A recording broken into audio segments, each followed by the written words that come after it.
নমস্কার বন্ধুরা, আমি সুস্মিতা মায়ের হেসেলে আপনাদের স্বাগত জানাই। আবার চলে এলাম নতুন দিনে নতুন একটা রেসিপি নিয়ে। আজকের রেসিপি খুবই মজাদার আর খুবই টেস্টি। নিরামিষ দিনে এরকম নিরামিষ ডিমের অমলেট খেয়ে দেখুন বা বানিয়ে দেখুন। খুবই মজাদার একটা রেসিপি আর বানানো কিন্তু খুবই সহজ। বাড়িতে কিছু উপকরণ দিয়েই কিন্তু এই রেসিপিটা বানানো যায়। আর বাড়ির লোককে এরকম কিন্তু নিরামিষ ডিমের অমলেট দিয়ে আপনারা কিন্তু চমকে দিতে পারেন। তা চলুন দেখা যাক আজকের রেসিপিটা কিভাবে বানাই। সম্পূর্ণ রেসিপিটা দেখতে হবে আর বাড়িতে কিন্তু খুব সহজভাবে বানিয়ে নিতে হবে। এখানে দেখুন সোয়াবিন নিয়েছি, এখানে বড় সাইজের সোয়াবিন নিয়েছি আমি 6টা। ভালো করে নর্মাল জলে কিন্তু ভিজিয়ে দিলাম। আর এই সোয়াবিনটা কিন্তু খুবই নরম, নর্মাল জলেই কিন্তু খুব তাড়াতাড়ি ভিজে যায়। আর এখানে দেখুন আমি বাড়িতে ছিল কিছুটা ফুলকপি, সেই ফুলকপিটা কিন্তু জলে একটু ভাবিয়ে নিচ্ছি। এখানে দেখুন জাস্ট 5 মিনিটের মধ্যেই এত সুন্দর সোয়াবিনটা ভিজে গেছে। আপনাদের দেখিয়ে দিচ্ছি কতটা নরম আর কতটা সফট। এই সোয়াবিনগুলো এতটাই টেস্টি। এইভাবে ভালো করে সোয়াবিনগুলো কিন্তু আমি জল ঝরিয়ে 2-3 বার করে ধুয়ে নিয়েছিলাম। সোয়াবিনের এইভাবে ধুয়ে নিলে সোয়াবিনের একটা যে গন্ধ থাকে কাঁচা, সেই গন্ধটা কিন্তু থাকবে না। আর সোয়াবিনগুলোকে আমি এইভাবে হাত থেকে ছোট ছোট পিস করে নিচ্ছি। আপনাদের যদি এইভাবে করতে অসুবিধা হয় তাহলে কিন্তু মিক্সার জারে একটু গ্রেট করে নিতে পারেন। ভালো করে দেখুন এইভাবেই কিন্তু ছোট ছোট একটু পিস করে নিচ্ছি। এটা আমি গ্রেট করব না, এতটাই নরম এই সোয়াবিনগুলো, তার জন্য হাতে করে এরকম ছোট ছোট পিস করে নিচ্ছি। এদিকে ফুলকপিটাও সুন্দরভাবে ভাবানো হয়ে গেছে। আমি এবার একটা গ্রেটার দিয়ে 2টো সিদ্ধ আলু আগে থাকতেই সিদ্ধ করে নিয়েছিলাম, সেই আলুটা কিন্তু এই সোয়াবিনের মধ্যে দিয়ে দিচ্ছি। আর ফুলকপিটাও কিন্তু গ্রেট করে নেব। আপনারা হাতে করেও ম্যাশ করে নিতে পারেন। তা গ্রেট করে নিলে সে আলুর মধ্যে যে ডেলা ভাব বা ফুলকপির মধ্যে কোনো জায়গায় যদি সিদ্ধ না হয় সেটা সুন্দরভাবে কিন্তু গ্রেট হয়ে যাবে। দেখুন ভালো করে নিচ্ছি। করে নেওয়ার পর আপনাদের দেখাচ্ছি পরে কিভাবে আমি বানাই। এই রেসিপিটা কিন্তু খুবই মজাদার আর খুবই কিন্তু সুন্দর খেতে। এবার গ্যাসটাকে অন করে দিয়ে আমি বেশ কিছুটা সর্ষের তেল দিয়ে দিলাম। সর্ষের তেলের মধ্যে গোটা জিরে আর দিয়ে দেবো হাফ চামচ মতো হিং ফোড়ন, আর দিয়ে দেবো বান্নার মধ্যে আদা, জিরে আর কাঁচা লঙ্কা বেটে নিয়েছিলাম সেটা, আর স্বাদ মতো দিয়ে দিলাম লবণ। সুন্দরভাবে এবার মশলাটাকে কষিয়ে নিতে হবে। আর এইভাবেই একবার বানিয়ে দেখুন এই পুরটা এতটাই খেতে সুন্দর লাগে। আর যেহেতু নিরামিষ পুর তার জন্য একটু দিয়ে দিলাম কাজু বাদাম, ভাঙা কাজু বাদাম দিয়েছি আর কিচমিচ নিয়েছি। কালারের জন্য দিয়ে দিলাম হলুদ গুঁড়ো আর কাশ্মীর লঙ্কার গুঁড়ো। সুন্দরভাবে কাজু আর কিচমিচটাকে ভেজে নিলাম। ভেজে নেওয়ার পর এবার যে গ্রেট করে রেখেছিলাম সোয়াবিন সেগুলো কিন্তু দিয়ে দিলাম।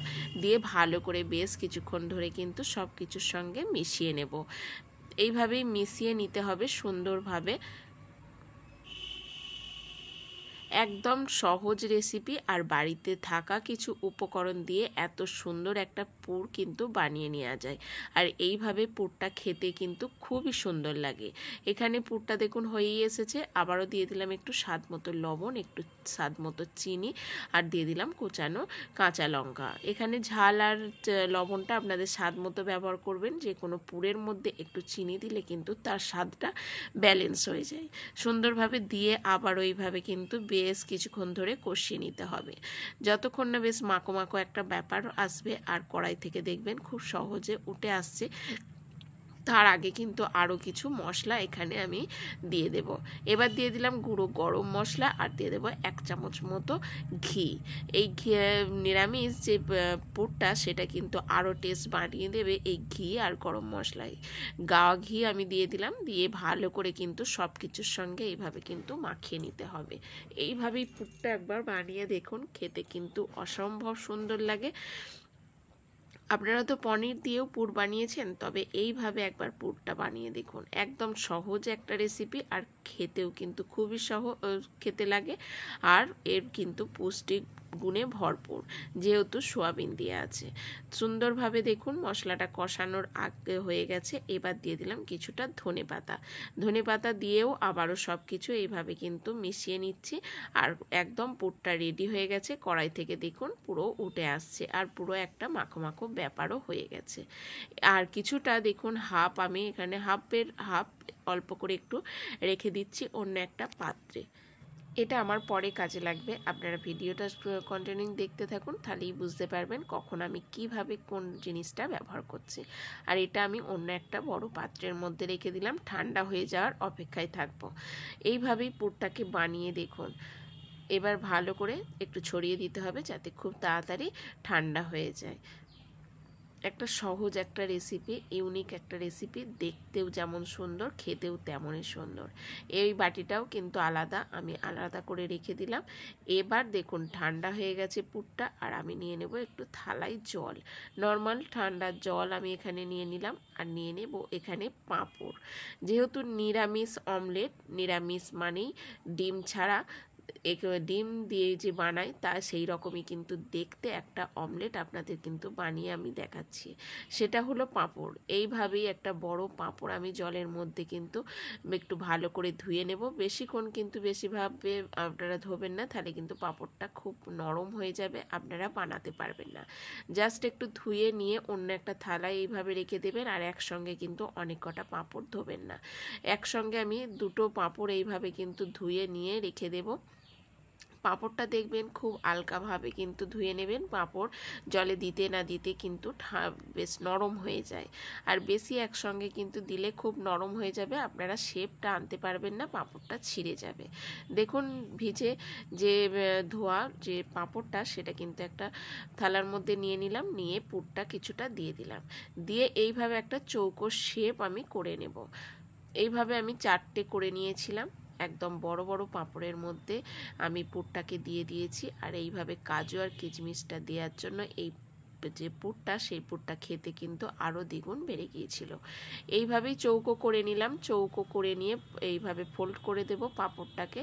খুব সহজভাবে আপনারা ভালো করে দেখুন আমি কিভাবে বানাচ্ছি, তাহলে আপনারাও বাড়িতে ঠিকমতো বানাতে পারবেন। এবার এদিকেও দুদিকেই ফোল্ড করে দিলাম, আর এইভাবে কিন্তু চৌকো ভাব একটা শেপ আমি নিয়ে চলে এসেছি দেখুন। আর যদি মুখটা না লাগে, হালকা করে হাতে করে জল দিয়ে মুখটা লাগিয়ে নেবেন, খুব সহজেই কিন্তু মুখটা লেগে যাবে। দেখুন একদম সহজভাবে বানিয়ে আপনাদের দেখিয়ে দিলাম, একদম চৌকো ভাব একটা শেপ নিয়ে এসেছি। আপনাদের বোঝার জন্য কিন্তু আমি আবার একটা করে দেখাচ্ছি, আপনারা ভালো করে দেখে নিন। আর এইভাবেই কিন্তু সহজভাবেই বাড়িতে বানিয়ে নিন। একসঙ্গে কিন্তু বেশি পাঁপড় ভিজাবেন না, আমি বারবার বলছি, কেননা পাঁপড়টা খুব তাড়াতাড়ি নরম হয়ে যাবে, ছিঁড়ে গেলে আপনারা শেপটা আনতে পারবেন না।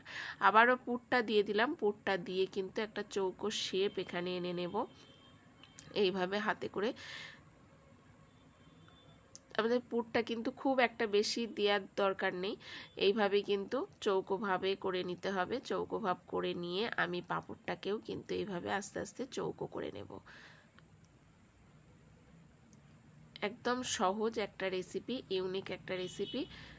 দেখুন খুব সহজভাবে কিন্তু গায়ের সঙ্গে নেপড়ে যাচ্ছে, এটা কিন্তু আর খুলবেও না, আপনারা যখনই তেলে দেবেন তখনও কিন্তু খুলবে না। দেখুন খুব সহজভাবে এইভাবেই কিন্তু সবকটা আমি পাঁপড়ই বানিয়ে নিয়েছিলাম। এখানে যে পুরটা বানিয়েছিলাম সেখানে 4টে এইভাবে পাঁপড়ের পুর ভরা পাঁপড় তৈরি করা হয়ে গিয়েছিল। দেখুন খুব সহজভাবে বানানো হয়ে গেছে, 4টে বেশ বড় বড় সাইজেরই হয়েছিল। এবার গ্যাসটাকে অন করে দিলাম, আর কড়াইয়ে বেশ কিছুটা সর্ষের তেল দিলাম। যেহেতু পাঁপড় ভাজতে কিন্তু বেশিক্ষণ টাইম লাগবে না। এইভাবে আমি দুটো করে ভেজে নিয়েছিলাম। দুটো দুটো করেই ভেজে নেবেন, তাতে আপনারা উল্টাতে পারবেন ঠিক মতো, আর একটা করেও ভাজতে পারেন, তাতে আরও ভালো উল্টা পাল্টে আপনারা ভেজে নিতে পারেন। তাই বেশিক্ষণ কিন্তু ভাজতে লাগে না, জাস্ট 1 মিনিট মতো। হাই ফ্লেমে দেবেন না, মিডিয়াম ফ্লেমে দিয়ে কিন্তু পাঁপড়টাকে ভেজে নেবেন এরম উল্টে এক পিঠ করে। আর খুব লাল লাল করে ভাজবেন না, তাহলে কিন্তু পাঁপড়ের যে একটা তেতকুটে ভাব চলে আসবে। এইভাবে জাস্ট হালকা করে এপিট ওপিট করে সেঁকে নেবেন। খুব সহজ একটা দেখুন রেসিপি, দেখতে কিন্তু খুবই সুন্দর। এইভাবে একটু নিরামিষ দিনে নতুনভাবে কিন্তু বাড়ির লোককে খাওয়ালে কিন্তু নিজেকেরও ভালো লাগে, আর বাড়ির লোকেরও কিন্তু বেশ ভালো লাগে। একঘেয়ে সোয়াবিনের রেসিপি তো করেনি, এইভাবে একবার করে দেখুন, আশা করি ভালো লাগবে। এবার দেখুন সুন্দরভাবে ভাজা হয়ে গেছে। এবার অন্য একটা পাত্রে আমি তুলে নিচ্ছি, মনে হচ্ছে না একদম ডবল ডিমের অমলেট। এবার বাকি যে দুটো ছিল সেগুলোও কিন্তু আমি এইভাবেই ভেজে নেব।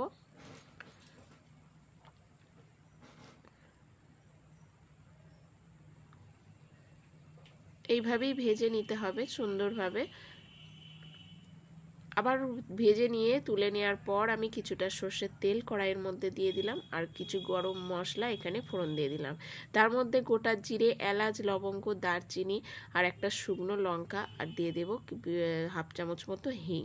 যেহেতু নিরামিষ রেসিপি তার জন্য হিংটা দিলে কিন্তু সুন্দর একটা ফ্লেভার আসে আর খেতে কিন্তু বেশ ভালো লাগে।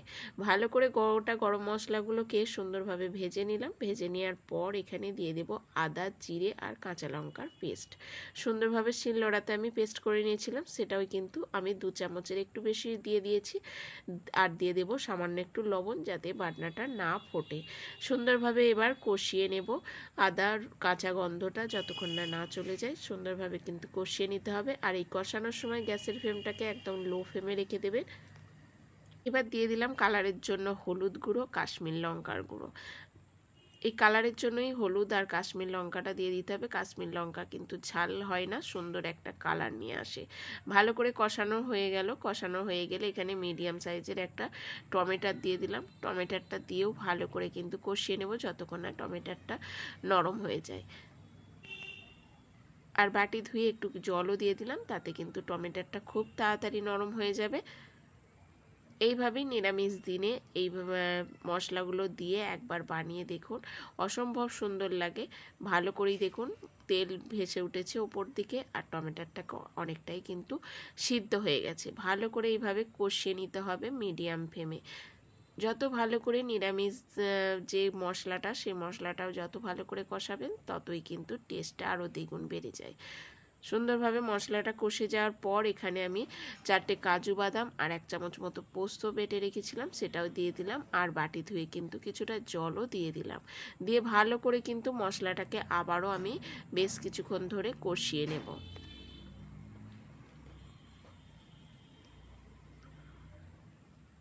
এরকম নাড়াচাড়া করে কিন্তু কষিয়ে নিতে হবে যতক্ষণ না তেলটা ছেড়ে আসে। দেখুন মশলা প্রায় কষানো হয়েই এসেছে। এই সময় দিয়ে দেব যে বাটিতে তুলে রেখেছিলাম পুরটা, সেই পুরটা এখানে দিয়ে দিলাম। পুরটা দিয়ে কিন্তু আমি আরও 2 মিনিট ধরে কষিয়ে নিতে হবে। এই পুরটা দিয়ে দিলে কিন্তু গ্রেভিটা খেতে বেশ ভালো লাগে আর গ্রেভিটার ঘনত্বটাও কিন্তু বেড়ে যায়। এইভাবেই মশলাটা একটু তুলে রেখে রান্নাটা করবেন, তাহলে কিন্তু বেশ ভালো লাগবে। দেখুন 2 মিনিট ধরে মশলাটাকে সুন্দরভাবে কষিয়ে নিয়েছি। কষিয়ে নেওয়ার পর এখানে কিছুটা গরম জল ব্যবহার করে দেব, তাতে কিন্তু খুব তাড়াতাড়ি রেসিপিটা হয়ে যাবে আর এর স্বাদটা কিন্তু আরও দ্বিগুণ বেড়ে যাবে। ভালো করেই মশলাটার সঙ্গে আর জলটার সঙ্গে কিন্তু এইভাবে মিশিয়ে দিতে হবে, কেননা পুরটা একটু ডেলা ভাব বেঁধে থাকবে তার জন্য। এবার ঢাকা চাপা দিয়ে দিলাম। ভালো করে গ্রেভিটা ফুটে উঠলে অনেকটা পরিমাণে কমে গেলে তখন আস্তে আস্তে কিন্তু আরও বাকি উপকরণ এখানে দিয়ে দেবেন। আমি ভুল করে ফেলেছিলাম, ঝপ করে একটা অমলেট দিয়ে দিয়েছিলাম। তার আগেই কিন্তু আমি দেখুন গরম মশলা আর ঘিটা দিয়ে দিলাম। দেওয়ার পর কিন্তু মিশিয়ে নিচ্ছি সুন্দরভাবে গ্রেভিটার সঙ্গে। তারপরে আমি বাকি অমলেটগুলো দিয়ে দেব। আপনারা কিন্তু এই অমলেটগুলো দেওয়ার আগে ঘি আর গুঁড়ো গরম মশলাটাকে দিয়ে ভালো করে মিশিয়ে নেওয়ার পর এখানে আস্তে আস্তে অমলেটগুলোকে দিয়ে দেবেন। দেওয়ার পর কিন্তু বেশিক্ষণ ফোটাবেন না, জাস্ট 1 মিনিট মতো এখানে ভালো করে গ্রেভির সঙ্গে ফুটিয়ে নেবেন, কেননা যেহেতু পাঁপড়টা কিন্তু খুব তাড়াতাড়ি গ্রেভির সঙ্গে নরম হয়ে যাবে বেশিক্ষণ ধরে ফোটালে। তখন আপনারা এইভাবে যে শেপটা, এত সুন্দর শেপটা কিন্তু নষ্ট হয়ে যাবে, তুলতে গেলে কিন্তু ভেঙে যাবে। এবার ভালো করে ফুটিয়ে নেওয়ার পর কিছুটা ধনেপাতা সেটাও কিন্তু দিয়ে দিলাম। দিয়ে ভালো করে ফুটিয়ে নিয়ে গ্যাসটাকে একদম অফ করে আমি ঢাকা চাপা দিয়ে দেব 10 মিনিট মতো, যাতে পুরো ফ্লেভারটা এই পাঁপড়ের মধ্যে ঘি গরম মশলার ফ্লেভারটা সুন্দরভাবে প্রবেশ করে আর এর স্বাদটা কিন্তু বেশ ভালো লাগে। এবার অন্য একটা পাত্রে আমি তুলে নেব এরকম নিরামিষ অমলেট। আপনাদের দেখে মনে হচ্ছে না যে একদম ডবল ডিমের অমলেট করে এরকম একটা রেসিপি তৈরি করেছি? এতটাই দেখতে সুন্দর হয়েছিল, খেতেও কিন্তু তেমনই সুন্দর হয়েছিল। আশা করি আজকের রেসিপিটা খুবই ভালো লাগলো। ভালো লাগলে অবশ্যই লাইক, শেয়ার ও কমেন্ট করতে ভুলবেন না। আর নতুন বন্ধু হয়ে থাকলে চ্যানেলটাকে সাবস্ক্রাইব করবেন, পাশে থাকা বেল আইকনটিটাকে প্রেস করবেন। সম্পূর্ণ রেসিপিটা দেখার জন্য ধন্যবাদ। ভালো থাকবেন।